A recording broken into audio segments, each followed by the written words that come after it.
இப்போ செங்கோட்டையனை பொறுத்த வரைக்கும் செங்கோட்டையன் எடப்பாடிக்கு பதிலாக என்ன உட்கார வைங்க அந்த சீட்லேன்னு போய் டெல்லியில் கிடையாக கிடக்கிறார்.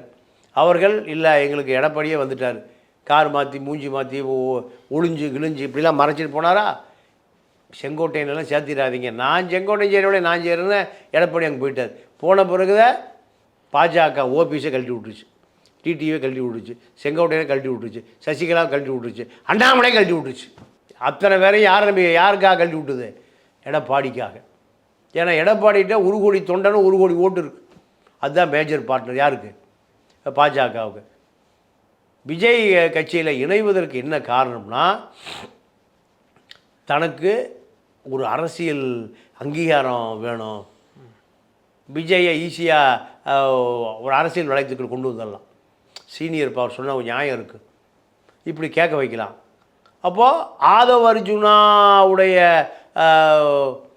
ட்ரம்ப் கார்டு தான் செங்கோட்டையன்.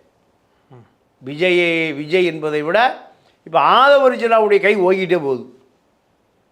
ஆதவ் அர்ஜுனா இப்போ விஜய் ஒன்று, 2வது புஷி, அது விஜயினுடைய ஷேடோ புஷி, 3வது ஆதவ் அர்ஜுனா கட்டுப்பாட்டில் இப்போ செங்கோட்டையன் வந்துடுறார்.